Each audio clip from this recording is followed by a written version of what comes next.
Hello, I am Shanna Smith, and I will be visiting with you about supervision and evaluation of school personnel. I thought it was very fitting because I think probably the best people to evaluate our teaching strategies are kids. So, um, this is my intro page, and that's actually my niece, although I'm told she looks and acts just like me. This is my 11th year as a school counselor. I work in a rural setting. Prior to working in the school system, I worked at Emporia State University as a mental health counselor.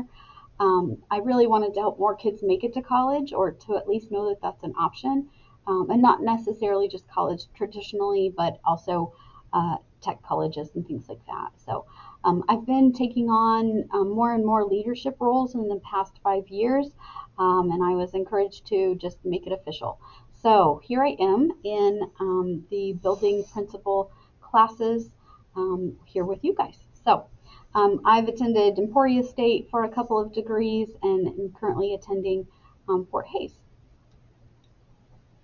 The home front, I've been married for a very long time to a very patient, loud coach and science teacher. I am surrounded by teenagers at all times. I have two at home, and then my work family here is full of teenagers. So I'm also officially the shortest person in my house now, which is kind of a bummer. I didn't think it would happen so fast. And let's see here. Right now, really, I spend most of my time following my kids around to their different activities and supporting their activities and my husband's sports and things that he coaches. And then we also kind of have a mini farm, so a lot to take care of there. This is one of our baby goats. So yeah, good times. Professional and personal vision. Well, you know, I think they kind of overlap quite a bit. For me, I think I've struggled a little bit with the work personal life balance that I think we all struggle with. So my goal is to finish my building principal endorsement. And then work towards my doctorate degree. Hopefully, I would like to live more in the now. So I want to do my responsibilities and then shut off and go enjoy things a little bit more. Maybe take things a little less seriously. Hopefully, I'm raising some healthy, happy kiddos, and eventually I will remember to clean the ceiling fan blades. No promises. So, lots of little quotes here on my vision board that I created, and I'm actually presenting this topic at the Kansas um, Department of Education Safe and Supportive Schools program here next week, actually, and then the Women's Conference for the state of Kansas later in March. So we're going to encourage more people to live in the now, but also be productive, and a vision board can be helpful for that. So that's my home front, that's my home world. And then we go into professional growth. For me, in order to be happy, I do need to be growing. I'm not good at stagnant. I need to be moving and doing something. So I think a lot of folks maybe struggle with this, and hopefully we could interject some strategies to be more supportive and really hopefully help those professionals have that well-being at home and the personal productive growth at their work and job too. So that's where we kind of head next is how do we support teacher improvement?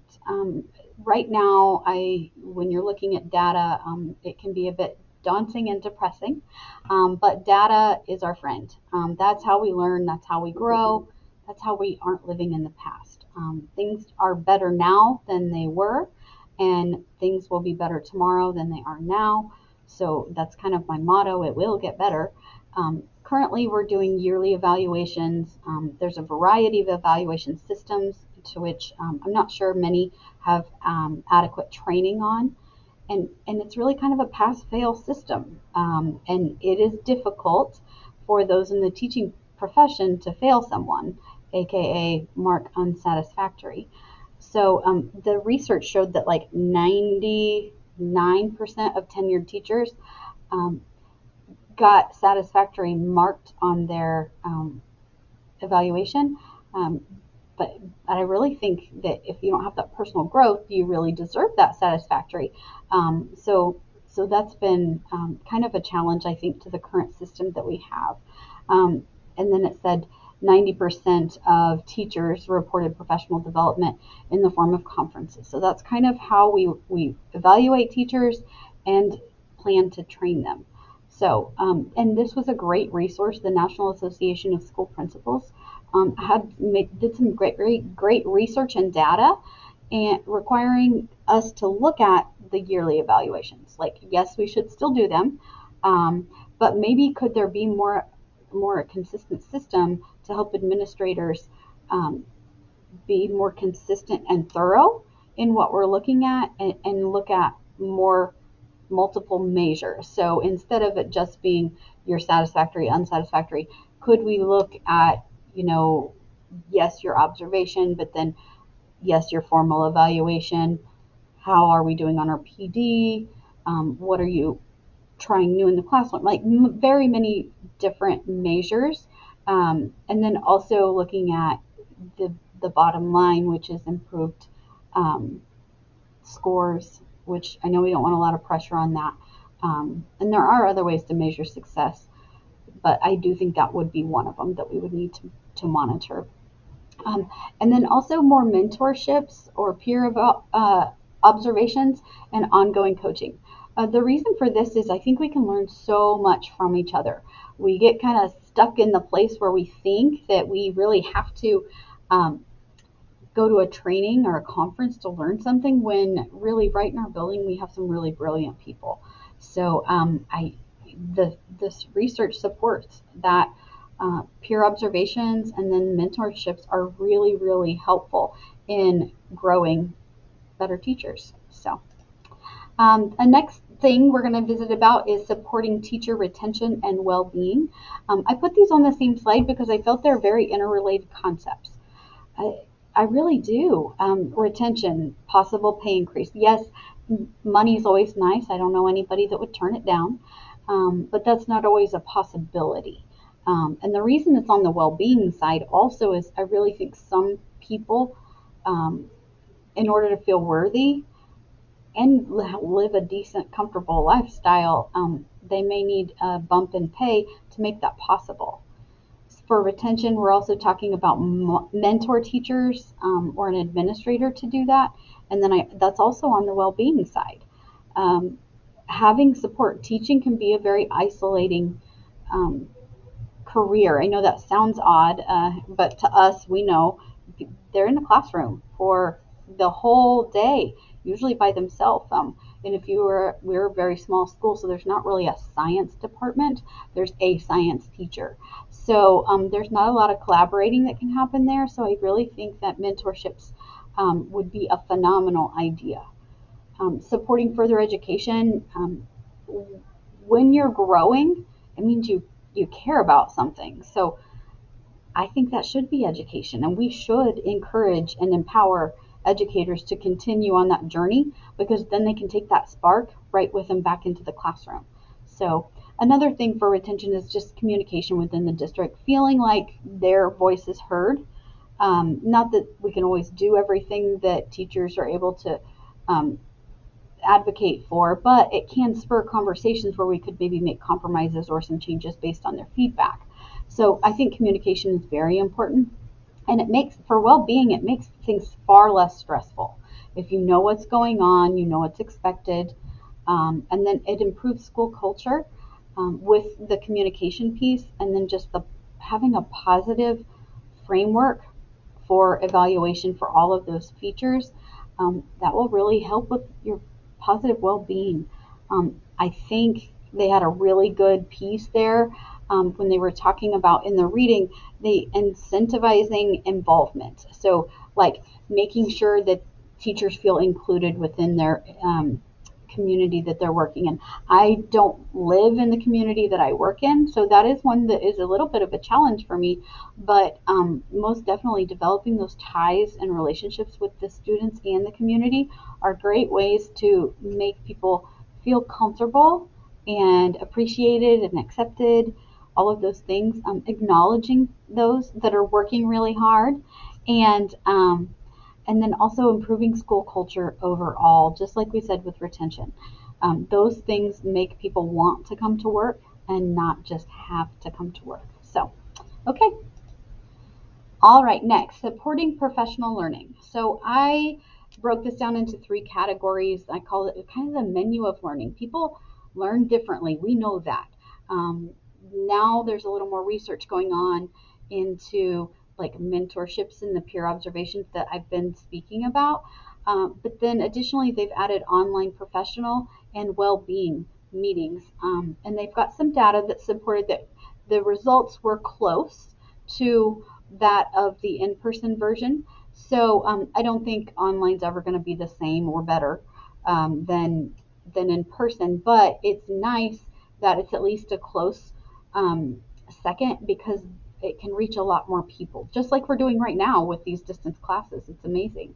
So I like that that's an option, and I think we should support that. I'm not against professional development conferences in any way. I like going to them. They spur great thoughts and ideas and conversations.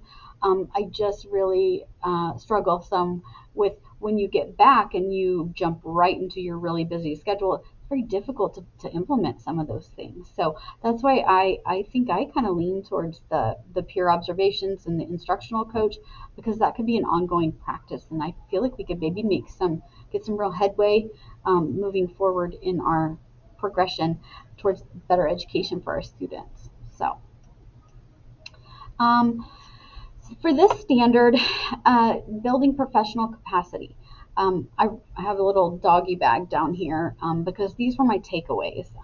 For the standard correlation, it directly related to the standard of being a building professional. Um, I think we've got to balance the expectations and improvements we would like to make in the educational system. We need to balance that with the well-being of our staff. If the staff is not well or healthy or feeling appreciated, we're not going to develop in those other areas. They're very interconnected. So um, definitely relevant for this standard. I did really appreciate getting to see some data that supported some of the alternate ways of learning and talked about the effectiveness of those online structures and then also making sure that we could support also those mentorship ideas. Those were some things that I really felt like I could take away right now. And then for my reflection, a wise coach, aka my husband, don't tell him I said he was wise. I can't get mad at them if I am expecting them to run a play I never taught them. I need to put that in quotes because uh, that's very true. How are we supposed to, you know, if we're expecting new ways to handle difficult behavior situations, have our very experienced teachers, have they been taught any updated ways? Have we supported them in that? Then that would be something that we personally, as a professional and an administrator, we need to strive to help them in those areas. They deserve that. So if we're going to make things better for our students, ultimately the buck stops with, I think, the administrator. You've got to make sure that you too are educated and implementing and modeling those things that you're asking of teachers, and then you need to focus on implementation and accountability. So hopefully this was entertaining, and I look forward to working with you guys the rest of this year. Have a great rest of the day. Bye.